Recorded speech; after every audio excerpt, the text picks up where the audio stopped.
class to win 20 or more games in each of the 4 years internationally. Helping the two leaders tonight, hailing from the National Virginia number 15, Croskey.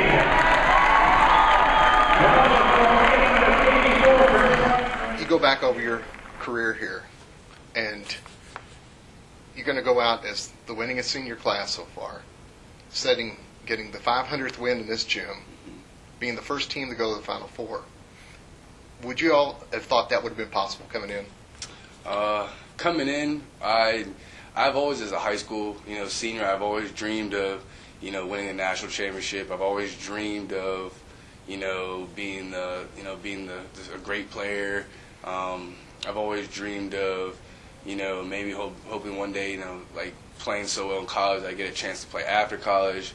But to accomplish everything that you said, I couldn't really predict that was going to happen. I didn't really know all that was going to happen. But when I came in as a freshman, to be surrounded by such a good group of guys, this year we don't have them, but like Stick, Danny Jones, that great, Pugh, Jordan Brown, Billy Campion, all of them, Kevin, to be surrounded by all of them and to know the kind of talent they had was great. I knew we were going to be in for, I knew we were going to have a lot of wins. To have that kind of core, and then me and Adam and like Lamar and Dylan, coming into our own as our freshman and sophomore, I knew we were going to have a lot of wins. But to have all those wins, I probably didn't foresee all that. How would you sum up your career here at Randolph-Macon? It's been more than I could even go and explain. From playing in the Final Four my sophomore year to winning the conference championship my junior year, and then my senior year, the season is still going on, so I'm excited for that. Yeah, we've been roommates for 3-4 years now. I would definitely consider one of my best friends. It's not that strange that we're close. There's only 2 of us. We started out with 4 in our class. Me and him are the only ones still standing. So I guess we formed a good friendship. I think they've meant a great deal. They've been a lot part of, I think it was 90 or 91 wins now. Played a major role for the last 3 years. I know they never got to play a lot as freshmen with Justin Short and Boris and those guys here, but they really stepped up as sophomores and were a vital role and a lot of success. You go back to the end of last season. You just come off the Final Four year. Mm-hmm. You all were rolling real good. You get in the NCAA tournament and sort of get ambushed with singers. Yeah. And, you've got that big senior class going out. What do you think in your senior year is going to be like? I knew it was going to be tough. The one thing I knew going into my senior year that I never wanted to feel again was that heartbreak that we faced at St. Mary's. I've never been so disappointed in myself. Our team, I honestly thought we just didn't show up to ready to play. I still to this day think we're a better team than them, like last year and their last year's team. To get ambushed like that, it hurt. And the one thing coming in my senior year, I didn't want myself, I didn't want my teammates, I didn't want my coaches to feel that kind of disappointment, that kind of heartbreak ever again. So, 8 freshmen. When Coach told us we had 8 freshmen coming in, 2 seniors with me and Adam, only 2 juniors with Lamar and Dylan.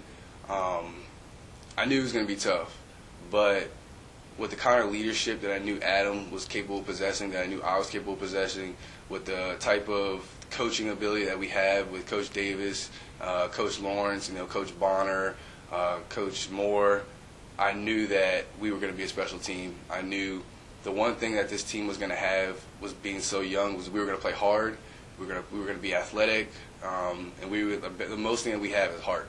This team has the most heart I've ever been on, like I've ever been a part of, and with those 3 things, I knew that even if we didn't get 20 wins, I knew we were going to be a great team. I knew eventually by the end of the season we were going to be a great team.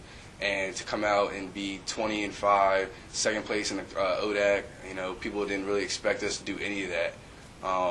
It feels good to know that me and Adam, we talked before the season. It feels good to know that what we saw our potential was, and what we knew we could be as a team, that we're actually living it, we're actually accomplishing it.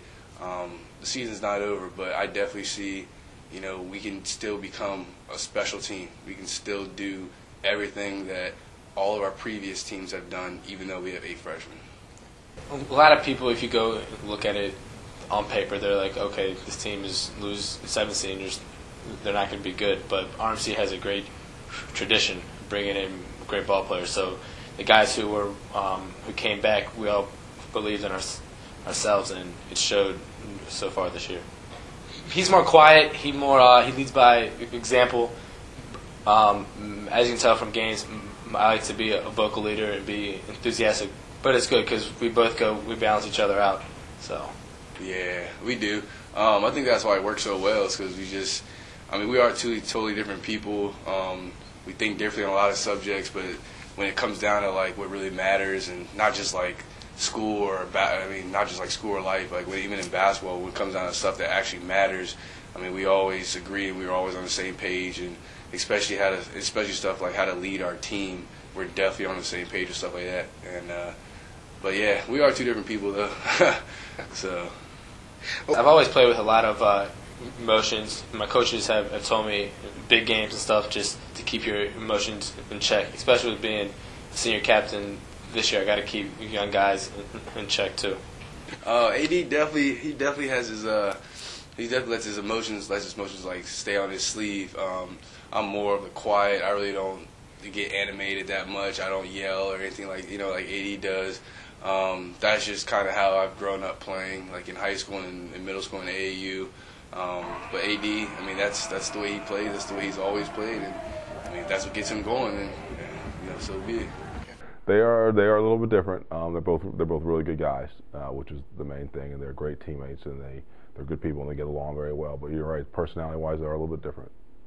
Probably a little bit. I mean, we've got so many young guys. I think you can't really put into words what their steadiness and what their leadership's meant to those guys. So to bring them along, allow us to have some success on the way. They've made countless plays. They've done a lot to go out of their way to make sure everyone feels comfortable, and we've got a lot of great chemistry because of it.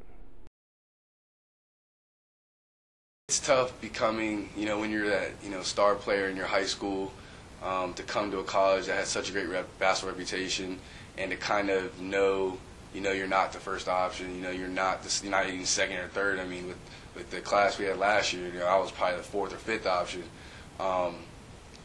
It is kind of upsetting to know that a little bit, because you know what your potential is, you know what you're capable of doing, but when you have a class and you have a team as good as we were last year and definitely this year, you kind of let your ego go a little bit. You kind of just, you ride out with the team. You're with the team. You win with the team. You lose with the team, and you kind of just let your ego go for the betterment of the team. Just, did I get overlooked sometimes? I mean, yeah, sure. I feel like everyone does, sometime in their career, but because we were winning and because our team was so special, I threw my ego away, and I was just like, I want to be a part of this. I want to be a part of this great team, and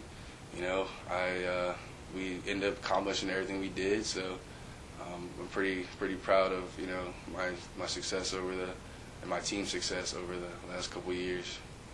I mean, we definitely had great players to come in, and it was different my sophomore and junior year. I didn't have to do as much because you're playing behind those guys, so my role was different. And then those guys went and graduated, so I had to take on a bigger role. I mean, I think that they both are very unselfish. They both put the team first, which they've done the entire time, and when the opportunity's been there to make plays, they've made them, but they've also been unselfish and let other guys make plays when they've had a chance, and it carries over. If you're 2 seniors who've been around the longest and are probably your 2 best players who want to do that, how can everybody else not? So I mean, I want to go. I definitely want to win the ODEC tournament again and get back to the NCAA tournament and just play as long as we can play, and I'll be satisfied. With my career, I'd probably say I've had a great 4 years. I've had a great learning experience. I've had numerous different coaches that have taught me a lot of different things about not just basketball, but also my life, and also like how to carry yourself as a young man, how to grow up and be an adult, how to take care of yourself, take care of people around you. But I mean, I've had a great 4 years. It's sad it's coming to an end. But I know that with the team we have, we're going to make a run in the tournament. We're going to make a run in the NCAA tournament, you know, praying that we get in. And I want to ride this storm out, and I just would like to say that I've had a great 4 years. So.